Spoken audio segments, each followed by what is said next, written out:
ఓకేనా సోదరా? మొదలు పెడదామా?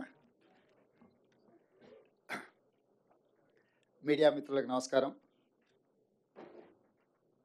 ఈరోజు మంత్రివర్గంలో చర్చించిన అంశాలను 4 కోట్ల తెలంగాణ ప్రజలకు వివరించడానికి మా మంత్రివర్గ సహచరులందరూ 100% మంత్రివర్గం అంతా ఈ పత్రికా సమావేశంలో పాల్గొని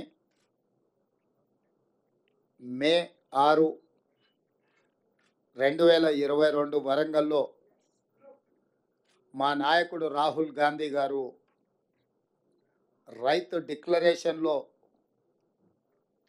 తెలంగాణ ప్రజలకు ఇచ్చిన గ్యారంటీని అమలు చేయడానికి మంత్రివర్గంలో విధానపరమైన నిర్ణయాలు తీసుకొని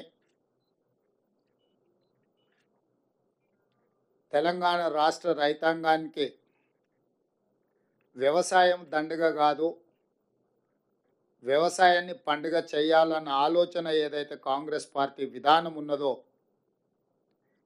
ఇదే కాకుండా కాంగ్రెస్ పార్టీ శ్రీమతి సోనియా గాంధీ గారు, శ్రీ మల్లికార్జున్ ఖర్గే గారు, శ్రీ రాహుల్ గాంధీ గారు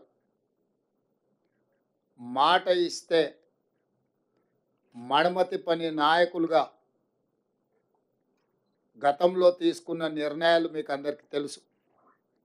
2004 సంవత్సరంలో ఆనాడు కరీంనగర్ గడ్డ మీద శ్రీమతి సోనియా గాంధీ గారు తెలంగాణ రాష్ట్రాన్ని ఇస్తానన్న మాట నిలబెట్టుకోవడానికి ఎంతో సాహసోపేతమైన నిర్ణయాలు చేసిండ్రో మీకు అందరికీ తెలుసు. తద్వారా ఉత్పన్నమైన రాజకీయ సంక్షోభం కావచ్చు, కాంగ్రెస్ పార్టీ ఎదుర్కొన్న విపత్కరమైన పరిస్థితులు కావచ్చు, మీకు అందరికీ తెలుసు. అయినా శ్రీమతి సోనియా గాంధీ గారు ఇచ్చిన మాట నిలబెట్టుకొని మనకు తెలంగాణ రాష్ట్రాన్ని ఇవ్వడం జరిగింది. కాంగ్రెస్ పార్టీ శ్రీమతి సోనియా గాంధీ గారు ఏదైనా మాట చెప్పిండ్రు అంటే అది శిలాశాసనం. ఎలాంటి పరిస్థితులు వచ్చినా ఎదుర్కొని నిలబడి ఇచ్చిన మాటను నిలబెట్టుకోవడం మా నాయకుల యొక్క గొప్పతనం, మా నాయకుల యొక్క కమిట్మెంట్. అలాంటి నాయకత్వం నుంచి వచ్చిన రాహుల్ గాంధీ గారు మే 6 తారీఖు 2022 వరంగల్లో రైతు డిక్లరేషన్లో 2 లక్షల రూపాయల రైతు రుణమాఫీ చేస్తామని మాట ఇవ్వడం జరిగింది. చాలా సందర్భాలలో చాలామంది నాయకులు, రాజకీయ పక్షాలు, విశ్లేషకులు కూడా గతంలో ఉన్న పాలకుల యొక్క ప్రకటనలు, నిర్ణయాలను దృష్టిలో పెట్టుకొని కాంగ్రెస్ పార్టీ కూడా అలవి కానీ అమలు చేయలేని హామీలు ఇచ్చిండ్రు అన్నట్టుగా చర్చలు, విశ్లేషణలు చేయడం మొదలుపెట్టిండ్రు. అందుకే ఈ మంత్రివర్గంలో ఇచ్చిన మాట ప్రకారం 2 లక్షల రూపాయల రైతు రుణమాఫీ చేయాలి అని మా మంత్రివర్గం పూర్తి స్థాయిలో విశ్లేషించి, చర్చించి, వివిధ బ్యాంకులలో ఉన్న రుణాలకు సంబంధించిన వివరాలు సేకరించి వాటన్నిటిని క్రోడీకరించి ఆ రైతు రుణమాఫీ చెయ్యాలి అని మేము నిర్ణయం తీసుకున్నాం.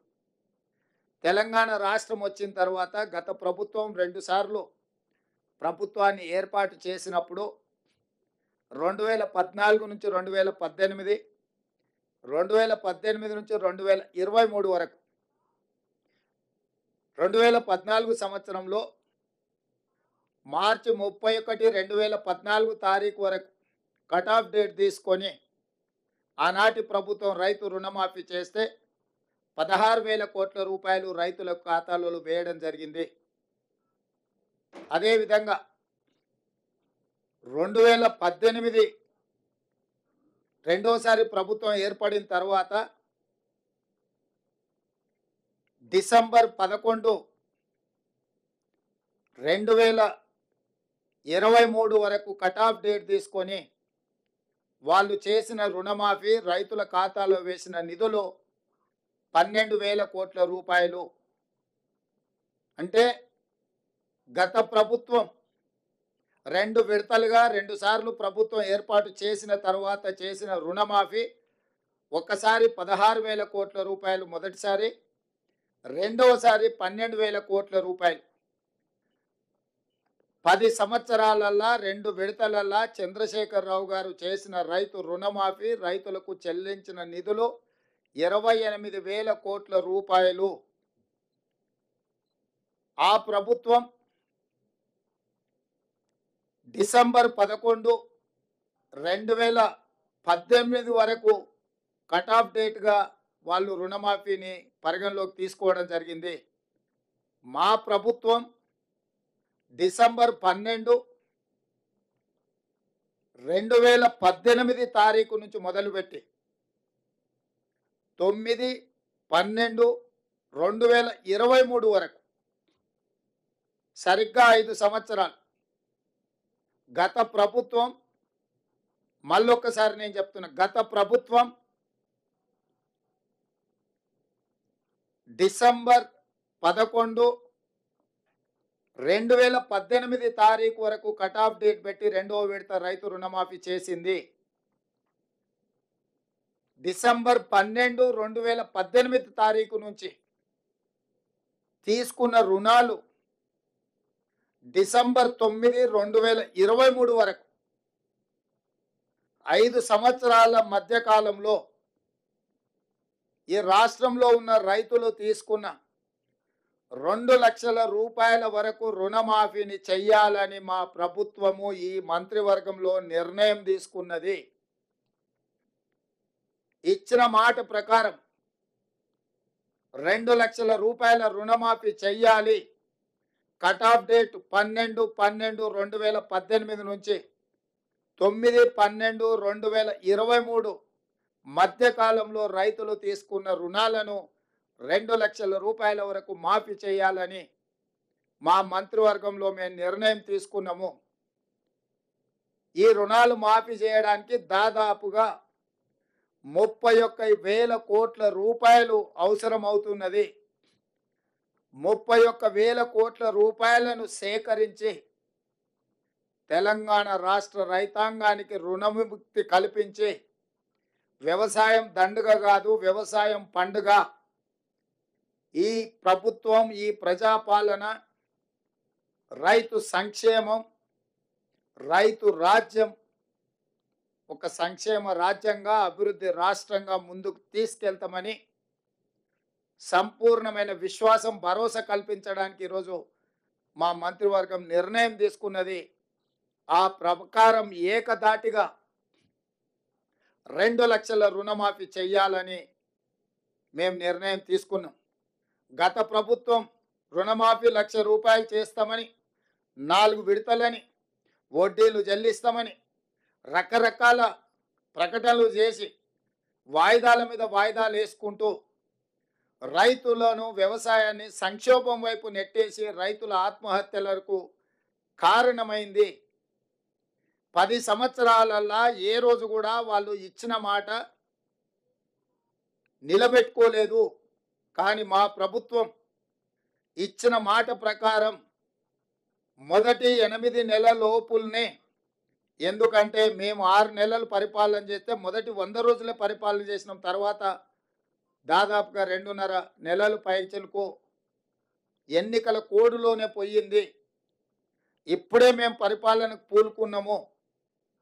అందుకే మేము ఇచ్చిన మాట ప్రకారం 2 లక్షల రూపాయల వరకు రైతులకు రుణమాఫీ చెయ్యాలని మా మంత్రివర్గ సహచరులం అందరం ఒక కమిట్మెంట్తోని, ఒక సామాజిక బాధ్యతతోని ఇచ్చిన మాట నిలబెట్టుకోవడానికి ముందుకు వచ్చినాం. అందుకే మీ ముందు మేమందరం కూర్చొని ఏకతాటి మీద, ఏక గొంతుకతో ఈ నిర్ణయం తీసుకొని మీ ముందు ప్రకటన చేస్తున్నాం.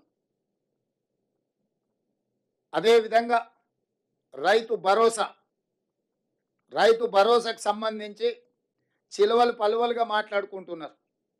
రకరకాల చర్చలు జరుగుతున్నాయి. అనర్హులకు ఇచ్చిందని ఒకరంటారు, నేషనల్ హైవేలో రోడ్లు వేసిన వాటికి ఇచ్చిందని ఇంకొకరు అంటారు, టాటాలకు బిర్లాలకు ఇచ్చిందని మరొకరు అంటారు, ఆగర్భ శ్రీమంతులు జూబ్లీహిల్స్లో నివసించే ఫామ్ హౌస్ ఓనర్లకు ఇచ్చిందని ఇంకొకరు అంటారు, గజ్వెల్లో చంద్రశేఖరరావు గారి ఫామ్ హౌస్ కూడా వారు రైతు భరోసా కింద నిధులు తీసుకున్నాడని మరొకరు అంటారు. ఇట్లా రకరకాల చర్చలు జరుగుతున్నాయి. కాబట్టి మేము నాలుగు గోడల మధ్యలో మా మంత్రివర్గమే కూర్చొని మేమే మాట్లాడుకొని మేమే విధి విధానాలు ఖరారు చేసి ఏదో నిర్ణయాలు తీసుకోవాలన్న ఆలోచన మాకు లేదు.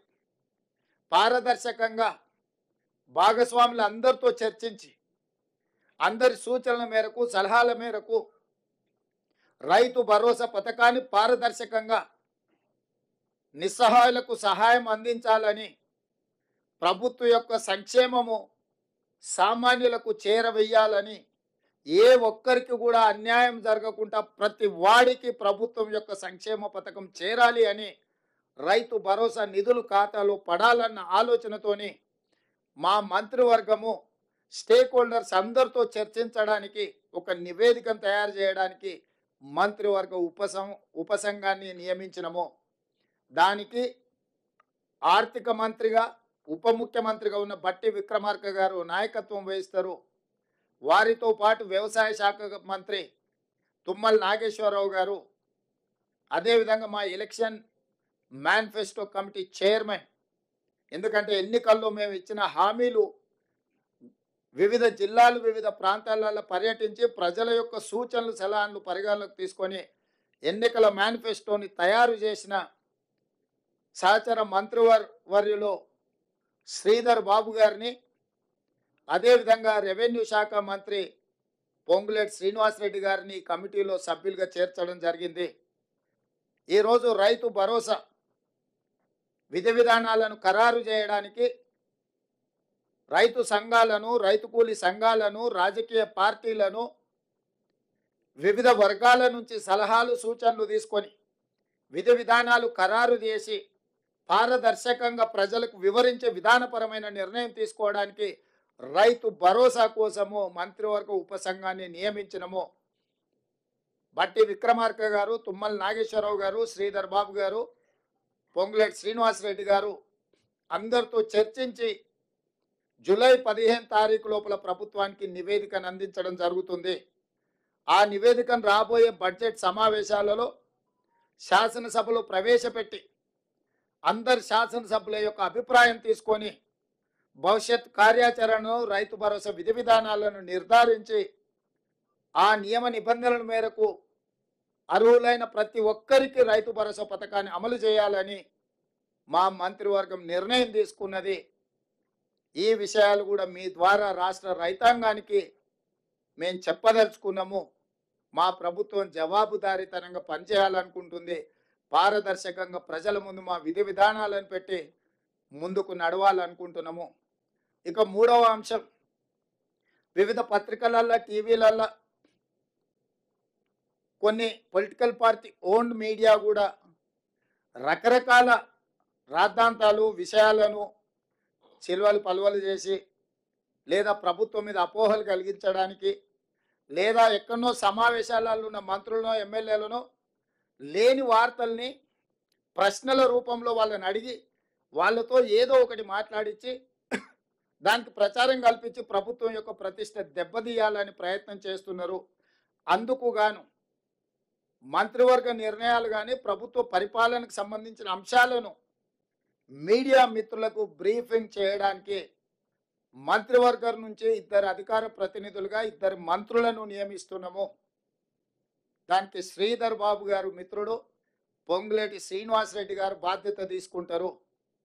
మీడియా మిత్రులకు నా సూచన, మీకు ఎలాంటి ప్రభుత్వానికి సంబంధించిన అంశాలు కావచ్చు, వివరాలు కావచ్చు, అపోహలు కావచ్చు, మీకు సమాచారం కావాలంటే దానికి సంబంధించి శ్రీధర్ బాబు గారు, పొంగులేటి శ్రీనివాసరెడ్డి గారు ఎప్పుడు మీడియా మిత్రులకు అందుబాటులో ఉంటారు. వారిద్దరిచ్చే సమాచారమే అధికారిక సమాచారము. మీరు ఏది పడితే అది, ఎట్లా పడితే అట్లా ఊహించుకోవడానికి కానీ, ఖాయించుకోవడానికి కానీ, రాయించుకోవడానికి కానీ, చూయించుకోవడానికి కానీ అవకాశం లేకుండా పకడ్బందీగా ప్రభుత్వం ఈ నిర్ణయం తీసుకున్నది. కాబట్టి మీడియా మిత్రులకు ప్రభుత్వానికి సంబంధించిన ఏ సమాచారం కానీ లేకపోతే ఏ అపోహలను తొలగించుకోవడానికి వారిద్దరు అందుబాటులో ఉంటారు. మా ప్రభుత్వం పక్షాన పరిపాలనకు సంబంధించి మీకు ఏ వివరణ కావాలన్నా ఇద్దరు మంత్రులు అందుబాటులో ఉంటారు. కాబట్టి ఇక నుంచి మీకు ఏదైనా సమాచారం అవసరమైతే ఆ ఇద్దరు మంత్రులను సంప్రదించాల్సిందిగా మీడియా మిత్రులకు నేను తెలియజేస్తున్నా. ఇక రాజకీయాలు అంటారా, రాజకీయాలకు సంబంధించి ఏ నాయకుడైనా మాట్లాడతాడు, ఏ మంత్రి అయినా మాట్లాడతారు. దానికి దీనికి సంబంధం లేదు. ప్రభుత్వం పరిపాలనకు సంబంధించి నిర్దిష్టంగా శ్రీధర్ బాబు గారు, పొంగులేటి శ్రీనివాసరెడ్డి గారు స్పందిస్తారు. మిగతా విషయాలు ఏదంటే సంబంధిత శాఖ మంత్రులు వాళ్ళ శాఖలకు సంబంధించిన వివరణలు కానీ వివరాలు కానీ మీకు అందిస్తారు.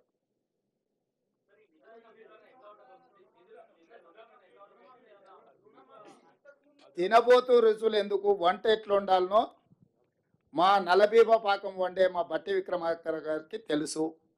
మీరు ఒకటే గుర్తుపెట్టుకోండి, రైతులకు ఇచ్చిన మాట ప్రకారం రుణమాఫీ చేసి తీరుతాము. దీనికి సంబంధించి మీకు శశబిషలు అక్కర్లేదు. స్పష్టంగా మీకు చెప్తున్న విధి విధానాలు, నిధుల సేకరణ ప్రభుత్వం బాధ్యత, ఆర్థిక మంత్రి బాధ్యత. మీకేమైనా ఇంకా లోతుగా వివరాలు కావాలన్నా వివరణ కావాలన్నా ప్రత్యేకంగా ఆర్థిక మంత్రి ఉప ముఖ్యమంత్రి బట్టి విక్రమార్క గారిని మీరు నిస్సందేహంగా సంప్రదించవచ్చు.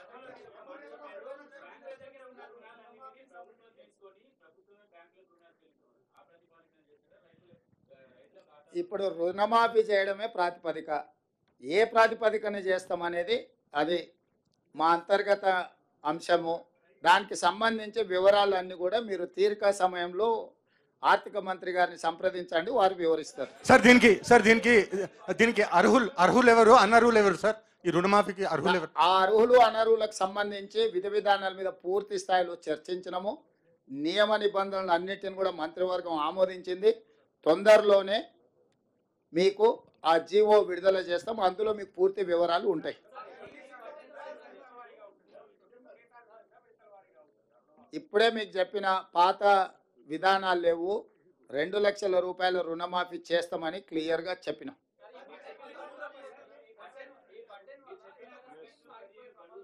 గడువు లోపల చేయడానికే కదా ఇదంతా చారి గారు. 5 సంవత్సరాలు ఆయనలాగా చేయాలంటే ఇంత హడావిడిగా, ఇంత అర్జెంటుగా, ఇంత పకడ్బందీగా మంత్రివర్గ సమావేశం పెట్టడం, మేమందరం వచ్చి కూర్చోవడం, మీకు వివరణ ఇచ్చడం, ఒకవేళ అంతకంటే కొంచెం ముందు ఇస్తే మీకు ఏమైనా అభ్యంతరమా? మీకేమైనా అభ్యంతరం ఉందా? చేయమని అడుగుతారా? ధన్యవాదాలు.